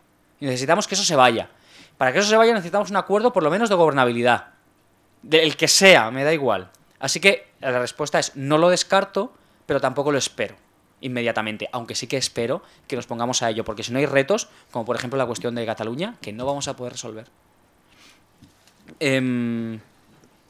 Europa, ¿no? Era el siguiente punto. Me encantaría saberlo. No, de verdad, me encantaría saber por qué este no es un tema fundamental en el debate público en España. No hablo solo de la cuestión de los refugiados, hablo de Europa en general. O sea, de la Unión Europea, de los problemas que hay en la Unión Europea, de las ventajas que nos ha traído la Unión Europea, de qué modelo queremos con respecto a Europa. Apareció y desapareció del debate. No está. No puedo decirte por qué, porque no lo sabemos. Por ejemplo, cuando coges YouGov, que es una empresa de encuestas estadounidense que tiene presencia en Europa, hace buenas encuestas, hizo una encuesta sobre cuál es el problema más importante para usted ahora mismo para su país. Tienes a países, el Reino Unido, Suecia, Holanda, Francia, mencionando la inmigración como top priority, como la prioridad principal. En España, la inmigración, la cuestión de los refugiados, ni está ni se la espera en estas encuestas que las hace el CIS cada mes. Simplemente nos parece que no es un problema que vaya con nosotros de momento. Hemos considerado que tenemos otras prioridades. ¿Por qué? Insisto, no lo sé. Definir por qué las prioridades de los ciudadanos están ahí y no están ahí es un juego muy tramposo y muy difícil. Porque no solo depende de los ciudadanos, sino también depende de los líderes de los partidos y de los líderes de opinión, que alguna responsabilidad también tendrán en el hecho de poner ciertos temas sobre la agenda o sacarlos. Yo creo que, cerrando un poco el debate, en estas elecciones, paradójicamente a ningún partido le interesaba hablar de Europa, en general. Y de la cuestión de Siria, no de los refugiados, ni siquiera de los refugiados ni se habló de Siria. Y se habló de Siria porque, por desgracia, sucedió lo que sucedió en París y se vieron obligados a ello. Si no, tampoco se habría hablado. Porque porque el resultado era muy incierto y ninguno de los partidos quería entrar en un tema del cual no tenía claro cuáles eran los réditos que iba a sacar. Porque además tenemos dos partidos en retroceso electoral, dos partidos en ascenso electoral, que son los nuevos, que no saben exactamente cuáles son sus bases de votantes con respecto, esto es una hipótesis, con respecto a esto. Es decir, Podemos puede intuir que sus votantes son un poco más euroescépticos que la media. Y Podemos puede intuir que sus votantes son un poco más pro-inmigración o pro-refugiados que la media, pero al mismo tiempo anti-intervención directa en Siria. Esto lo puede intuir, pero no tiene datos. Esto solo son intuiciones. Ciudadanos lo mismo, pueden intuir lo contrario. Más pro-intervención en Siria. En Siria quizás un poco más anti-refugiados o anti-inmigración, pero no tiene datos tampoco. Y de hecho es muy difícil para Ciudadanos saberlo, porque en Europa vemos partidos liberales que son pro-inmigración y pro-refugiados claramente, y otros que no lo son, como el partido danés ahora mismo, el liberal danés, que se ha alineado con el resto del gobierno centro-derecha en las medidas que ha hecho, que son claramente anti-refugiados y anti-inmigración. Entonces, como no están muy claras las preferencias, yo creo que no se atreven, que están tanteando el terreno. Yo creo que es tramposo, como he dicho, porque las preferencias tampoco las tienen claras los votantes, y también dependería un poco de que los partidos los líderes se diesen un poco de aire con construir discurso y con entablar un diálogo con los votantes y con los ciudadanos, que creo que no se están atreviendo a hacer, y creo que es una pena. Pero me temo que no puedo ir mucho más allá de eso. Lo que sí que puedo comentar es un poco más en el frente, digamos, más Europa sin la cuestión de los refugiados, que es, hombre, ahora mismo tenemos a la Comisión Europea diciéndonos que el presupuesto que tenemos aprobado no va a funcionar. Y sabemos que en cuanto formamos un gobierno vamos a tener aquí al comisario correspondiente diciéndonos que el presupuesto que hemos aprobado no está de acuerdo con lo que nosotros pactamos con ellos. Nadie quiere coger esa patata antes de que sea inevitable. Nadie, ni siquiera. Ahora mismo, si nos fijamos, han empezado a hablar Ciudadanos, PSOE y Podemos de flexibilizar el déficit de la Unión Europea, el déficit que tenemos con respecto, o sea, en renegociar con la Comisión, como uno de los 4 o 5 ítems que están ahí, pero no como prioridad top, ni mucho menos. Ya empezar a hablar de que el diseño europeo está medio a hacer, de que estamos salvados gracias al Banco Central Europeo y de que aquí tenemos unión monetaria y tener unión fiscal, pues esto es de una dimensión de complejidad que yo creo que no podemos asumir con la situación actual. Lo interesante será ver si una vez tenemos gobierno y una vez el tema de Europa vuelve a la agenda, que volverá porque la Comisión nos va a venir a pedir cuentas, en ese momento el debate se abre más allá o no. Eso es lo que yo creo que será lo interesante. Si una vez tenemos gobierno, ya, sin la excusa de tener que tantear el terreno, sin la excusa de tener que estar atrapado por incentivos de electores que no están claros cuáles son, entonces quien sea el presidente del gobierno y quien sea el líder de la oposición se atreverá a tomar el debate, a llevarlo adelante o no. Y la última que tengo, estoy mirando la hoja que no es, además. El PSC y el PSE. Bueno, yo creo que desde que Podemos dio el primer paso en la prenegociación y puso el referéndum como una línea roja, o era una línea roja al principio por lo menos, en el PSOE estuvo claro que había algunas agrupaciones que eran más sensibles a este llamado, porque tienen poco o ningún coste electoral entre ellos, que son pues el PSE, o sea, en Euskadi, en Cataluña, en Baleares, y en Valencia es un poco más complejo, porque en Valencia tenemos una división un poco particular con el tema nacional. Y bueno, eso es lo que estamos viendo ahora mismo, que estos frentes son los que están, o estas agrupaciones son las que están liderando un poco más la negociación. Con Podemos Y bueno, y con Ciudadanos también, porque son aquellas que están más abiertas a una posibilidad u a otra. Mientras que el coste electoral para las agrupaciones del sur, o sea, para Andalucía, Castilla-La Mancha y Extremadura, sería mayor. Entonces, sí, por supuesto, pero esto más o menos siempre ha sido así. Y Z, yo creo que, no sé si habéis escuchado últimamente a Miquel Iceta, pero ha sido el más socarrón con diferencia a todos los líderes del PSD, diciendo cosas como que Sánchez mira a su derecha y a su izquierda, pero también a su espalda. Esto lo dijo el otro día cuando le preguntaron. Pues efectivamente, yo creo que esto va a seguir siendo así. Lo que pasa es que si se llega a un pacto de gobierno, vamos a decirlo así, si se llega a un pacto de gobierno y Sánchez es presidente y será posiblemente con la colaboración de, o gracias en parte a, el PSE, el PNV, que apoyará desde fuera, ya ha dicho que va a apoyar, y el PSC, y tenemos a Rodolfo Árez, del Partido Socialista de Euskadi, como el equipo de negociación, y entonces a la parte, digamos, más reticente a un pacto que incluya a Podemos, tendrá que aceptarlo, porque lo que no se puede hacer es renunciar a una presidencia del gobierno. Eso es algo que ningún partido yo creo que está dispuesto a hacer, renunciar a una presidencia del gobierno. Y creo que digamos el frente más pro negociación está jugando un poco a eso. Creo que ya. Muy bien, son las 9:15. Eso quiere decir que vamos a hacer una última ronda para terminar así como hora tope y media. Hay una... ¿Tienes ya el micrófono? Te lo pasan... Ah, que está por ahí el micrófono. No, pues dale, ya que lo tienes. Una pregunta va ahí, otra aquí delante y otra ahí al fondo. Esas son las tres que tengo localizadas ahora. Sí. Hola. Así que vamos Hola. a... ¿Se oye? Sí. Buenas noches. Hola. Sí, ahora sí. Bueno, antes que nada, felicitar al padre jesuita que nos convoca. Yo le animo a que siga haciendo tertulias políticas. Yo también. Pero que traiga bocadillos, porque parece que este tema nos interesa, y a pesar de que son horas que muchos nos gustaría estar en otro sitio, pues también nos interesa este tema. Hay 3 o 4 cosas, de verdad, le felicito. Tengo 40 años, a los 18 fui secretario general provincial del Partido Popular en Alicante, y en 22 años estuve 6 meses en política, si se puede decir política, un órgano joven político. Nunca había hablado de política. No podemos estar más desencantados. En cualquier caso, 4 o 5 cosas, la más importante es la última, y le ruego por favor que no se escaquee de ellas, Jorge, porque con una habilidad tremenda y un prodigio talentoso que decía el señor de allá arriba, a veces, o porque se le olvida o porque prefiere no entrar al trapo. Es porque no sé. Bueno. No, en serio, cuando no respondo es porque no lo sé, no es por nada más. Pues eso es sabio, efectivamente. Aquel señor, el que abrió la ronda de preguntas, preguntaba por una posible enemistad de Su Majestad el Rey con Mariano Rajoy o el Partido Popular. Me gustaría que usted después le diera esto un tinte personal.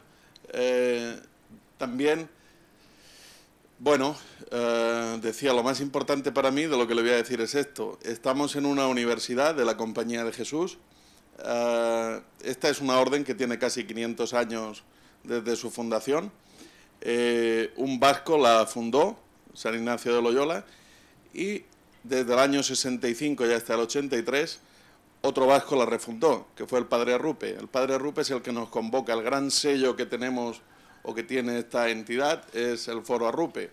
El Padre Arrupe, que era un hombre que hablaba razonablemente claro y que no eludía, no tenía problema en hablar de cualquier cosa, incluso de política. Él mismo decía palabras textuales, que me corrija el padre jesuita o algún presente que lo recuerde. Él decía, la compañía es evangélica y no hace ni puede hacer política. Algo así decía, ¿verdad? Pero también tuvo una frase que muchos de nosotros vamos a recordar, y es a la que a mí me gustaría que usted, cuando tenga oportunidad, en medios de comunicación, en cualquier foro, en cualquier circunstancia de su vida, recuerde y haga presente a través de su trabajo como sociólogo, aspirante, decía, a politólogo. El padre Arrupe tenía estas palabras que le ruego, por favor, cuando termine, si es posible, responda o tenga su reflexión. Él decía, el hambre es la hija natural de la injusticia en el mundo. Mientras unos mueren por inanición, otros mueren por colesterol. Esta injusticia podrían arreglarla los países desarrollados, pero digámoslo claramente, no quieren. Esas eran las palabras textuales del prepósito general de la compañía, Pedro Arrupe. 25 años después de su muerte, hizo el 5 de febrero, yo le lanzo esta pregunta.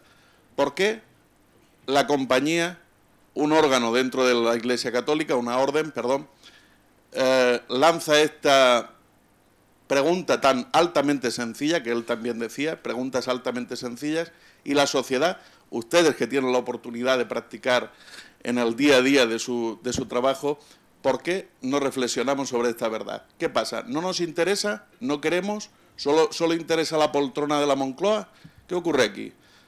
¿Nadie se sitúa cuando se hace apología del terrorismo? Le digo una cosa, yo he sido votante y soy del Partido Popular, muy a pesar mío en este momento, pero ¿qué hubiera pasado hace 25 años si yo hubiera cogido una bandera del Frente Nacional o de Fuerza Nueva y me hubiera ido con mis amigos en avión, en el avión privado de Blas Piñar? Aquí es que no hay consecuencias políticas. En este país todo se perdona, pero insisto, digámoslo claramente, decía Pedro Arrupe, no quieren. Me interesa su opinión, gracias. Gracias. Por aquí.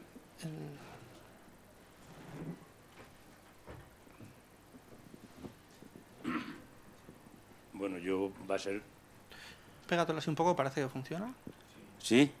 Sí. Bueno, que a mí me ha dejado patado con lo de Arrupe, pero yo iba por otro lado. Nosotros somos la generación que nos tocó vivir la transición, por edad. Empezamos a votar con 30 años, con 20 y tantos años, habiéndonos peleado mucho por querer votar. Entonces, votábamos ideológicamente. O sea, pensábamos qué ideología tenía cada partido, lo que se nos presentaba, no sé qué, y se votaba así. Todo eso ha ido madurando, o no madurando, y se ha ido variando el voto.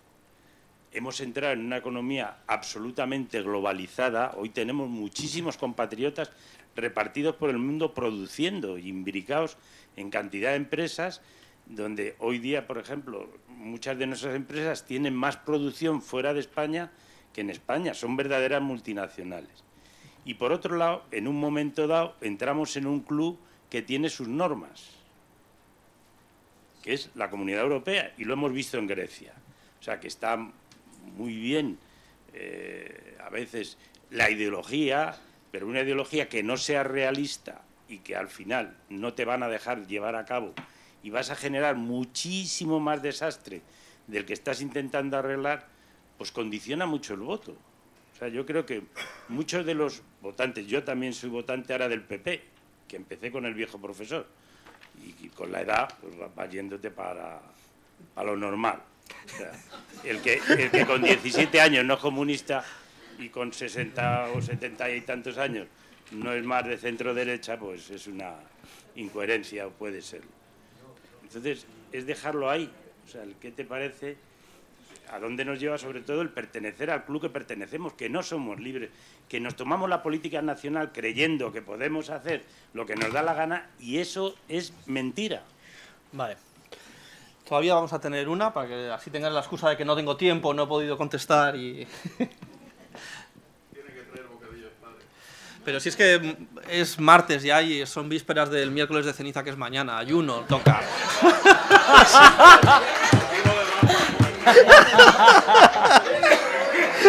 Hay que aprovechar ahora. Bueno, estamos aquí entrando la sardina. La vía para terminar va a ser, yo creo que más sencilla. Espera un momento, que uno se pone a decir tonterías y remueve el gallinero cuando ya parece que sabía ordenar el gallinero del Congreso. Venga. Yo iba a preguntar algo más sencillo, justo iba a preguntar sobre el partido mayoritario, que en mi opinión se ha quedado un poco en una posición un tanto extraña, porque, como decías tú, se queda fuera de la negociación, de la posible negociación, y se queda, yo creo que a la espera, como comentabas tú, de posibles elecciones. Lo que pasa es que para mí hay una dicotomía entre lo que es el partido, igual el líder también, en el cual está un poco, no sé, fuera, o sea, un poco fuera de lugar, o está esperando acontecimientos. Tú decías que está esperando posibles nuevas elecciones, pero en un posible escenario de nuevas elecciones posiblemente se repitan bastante los resultados actuales, Con lo cual va a quedar un poco de lo mismo y si tiene esa poca capacidad de cintura, pues un poco vamos a estar en la misma situación N meses después.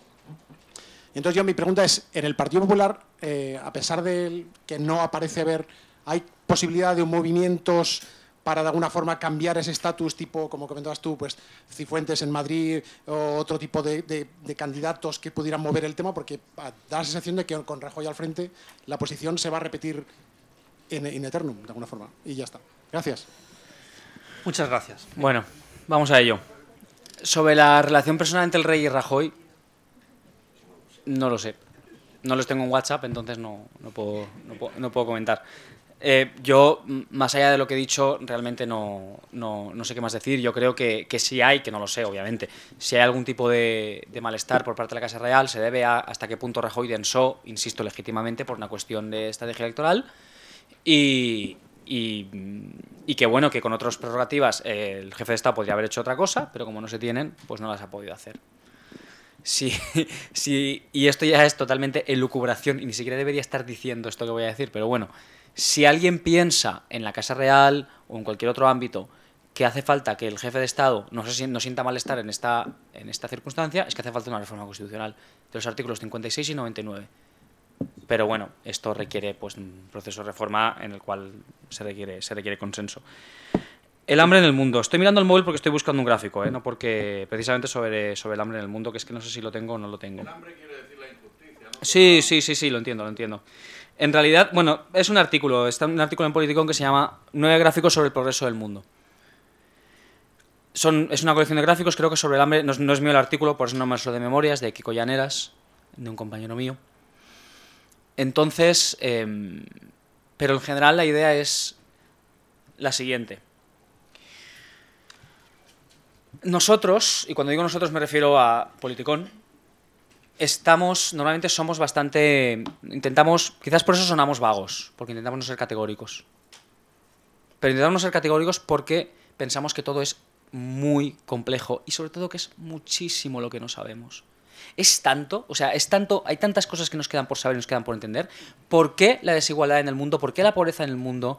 Aunque se ha reducido muchísimo en el último siglo, más que nunca en la historia, con gran diferencia. Lo mida uno por consumo de calorías, que es la forma habitual para medir la reducción del hambre en el mundo. Por pobreza relativa, por pobreza absoluta. Lo mida como lo mida uno, se ha reducido. De hecho, la desigualdad entre países se está reduciendo. Lo que está aumentando es la desigualdad dentro de los países. Esta es más o menos la tendencia que tenemos ahora. Y también depende de cómo midamos la desigualdad. ¿Qué es injusto y qué no es injusto?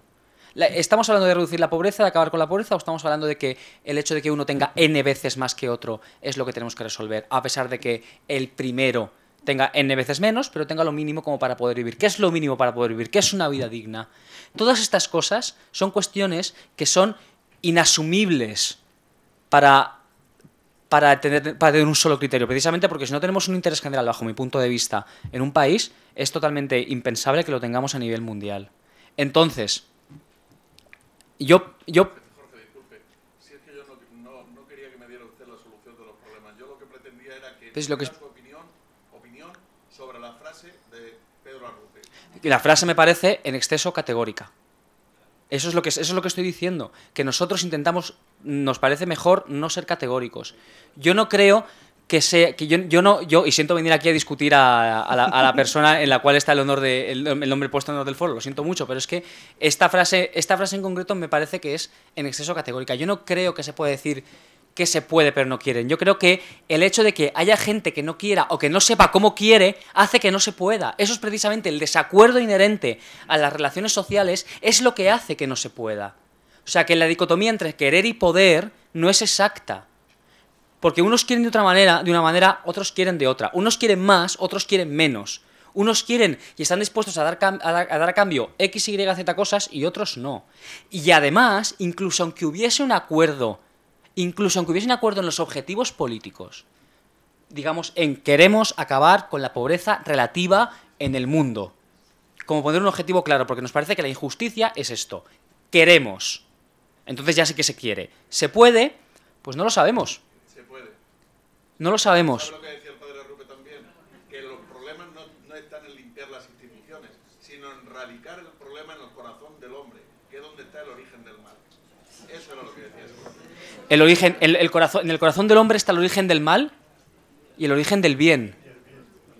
Eso es lo que estoy diciendo. Lo que estoy diciendo es que si asumimos que efectivamente, y yo lo creo, el origen de los males del mundo está en el individuo, y yo así lo creo, también tendremos que asumir que en tanto que hemos visto bueno en el mundo, también está en el origen del individuo. Y que si hasta ahora no hemos conseguido llegar hasta el bien absoluto, es porque no hemos tenido el suficiente tiempo, quizás, o porque es imposible, es un horizonte deseable, pero quizás inalcanzable en plenitud y en cuestión absoluta. Yo tiendo a pensar en los segundos, es un horizonte deseable, siempre partiendo para mí de la base de que para mí el origen del mal es el desacuerdo, y el desacuerdo es imposible de eliminar. Entonces, está efectivamente en el corazón del hombre, pero está también en el corazón de la sociedad, como también está el acuerdo en ese mismo corazón. Y tenemos que lidiar en ese equilibrio constante. Y yo creo que si miramos los datos, si miramos no solo los datos, si miramos la historia, y miramos lo que ha avanzado el mundo en los últimos 200 años, nos daremos cuenta de que quizás un poquito sí que hemos querido y un poquito sí que hemos podido, a pesar de que queda muchísimo, y eso no lo negaré jamás, por andar. Ahora, ya como nota a pie de página esto, hay un ciclo, esto es propaganda total. En Politicón tenemos un ciclo de artículos que se llama Género, Infancia y Desigualdad.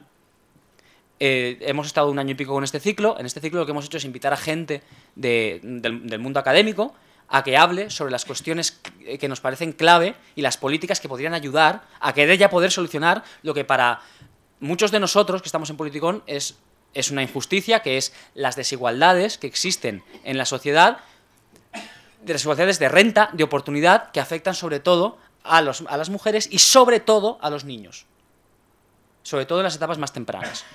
Entonces, esto es un ejemplo más de un pasito. Uno entra en ese foro, se ve 50 artículos y dice, madre mía qué trabajo leerme esto, formarme una opinión, pensar, decidir cuál de estas 1000 medidas es el camino que hay que tomar y cuál es el que no, pero es que de eso va todo esto. De eso va todo esto. Por eso con la Constitución también hacía tanto hincapié que es una serie de normas para decidir cómo gestionamos el desacuerdo. Y unos objetivos, un horizonte, unos derechos básicos a los cuales queremos tender. Y efectivamente, yo creo que si hay un momento en el cual nos damos cuenta de que no estamos tendiendo hacia ello, tenemos que replanteárnoslo. Y cuando he empezado diciendo que en 2006 había cosas que ya estaban ahí y que ahora se ven, y una de ellas era la desigualdad de oportunidades, y es la primera que he dicho, es porque me parece también que eso, cuando la gente le pregunta en el CIS cuál es el problema más importante que es en España, un 70% dice el paro. Detrás de ese solo el paro, yo creo que hay mucho más. Hay desigualdad, hay pobreza, hay todo lo que lleva el paro consigo. Y todo lo que lleva el paro asociado para las familias y para los hogares. Entonces yo creo que ese tema ya está en la sociedad, pero nos falta trabajar en interpretarlo, en comprenderlo y en gestionar nuestros desacuerdos para poder encontrar una solución que siempre será parcial, que siempre generará consecuencias que no son las más deseables, pero que por lo menos nos acercará un pasito más, que cualquier avance es bueno en este sentido, a resolverlo. O a resolverlo no, a estar más cerca de ese horizonte que yo creo que nunca llegamos a alcanzar. Me he enrollado demasiado. Después tenemos economía globalizada y comunidad europea. En realidad somos libres. En realidad somos libres incluso de dejar la Unión Europea. El problema es que el asunto es que no estamos dispuestos, y eso se relaciona con lo que estábamos comentando aquí, a tener la discusión sobre qué es la Unión Europea, qué hacemos ahí y cómo llegamos ahí. La Unión Europea en realidad es un acuerdo entre gobiernos, lo que significa que es un acuerdo entre los votantes de esos gobiernos. Ese acuerdo tiene una historia, se da por motivos políticos y hay buenas razones por las cuales se hace difícil desandarlo, porque el origen de la Unión Europea, el origen real es evitar que haya otra guerra más entre Francia y Alemania, o entre Inglaterra y Alemania. Entonces, en tanto que ese es el origen,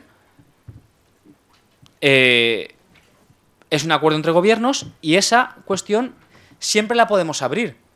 Lo que pasa es que si la abrimos tendremos que darnos cuenta de los costes enormes que conlleva salir de la Unión Europea y de los beneficios que nos ha traído hasta ahora. Lo curioso es que no hay nadie dispuesto a abrir ese debate para decir, nos ha traído todos estos beneficios, quizás es buena idea llevarlo más allá. y avanzar en la integración europea. Eso es lo que para mí, digo, como ciudadano, es un poco más decepcionante, el hecho de que nadie esté dispuesto a decir eso. Europa es un proyecto a medio hacer y tenemos que acabar de hacer, quizás tenemos que acabar de hacerlo. Entonces, claro, abrir eso permitiría un razonamiento mucho más potente contra o frente a aquellos que dicen que quizás hay que desandar el camino andado y volver a donde estábamos en 1929. Bueno, había por ahí otra pregunta, pero esa la vamos a dejar para después, porque ya estamos... ¿Cuál era la cuestión? No recuerdo. El PP internamente, pero bueno. El PP internamente, yo creo que muy rápidamente no hay una oposición frontal, clara, coherente y unida con respecto a Rajoy. Y no sé si la hay o no, porque no se ve desde fuera. Lo único que puedo decir es que desde fuera no se ve. Tampoco hay ninguna cabeza visible, porque la renovación generacional en la cúpula estatal la ha dirigido Rajoy. Entonces, todos los que están ahí le deben su puesto, para bien y para mal, a Mariano Rajoy. Cifuentes es un poco verso libre porque tiene poder propio, igual que cualquier persona con, digamos, poder territorial. Pero una posición clara, de momento no la veo. Ahora bien, todo puede cambiar si de repente hay un cambio en los incentivos electorales y se empieza a desbarajustar el panorama actual. Muy bien, muchísimas gracias. Gracias a vosotros.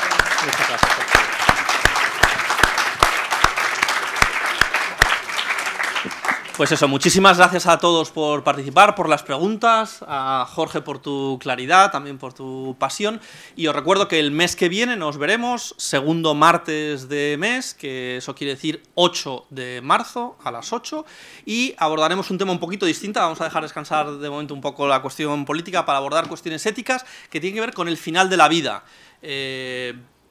Vamos a decir, no lo pondremos en ningún papel, no vamos a hablar así. Vamos, ética del final de la vida. Si queréis poner el título de eutanasia, le ponéis el título de eutanasia, pero eso va a confundir el debate.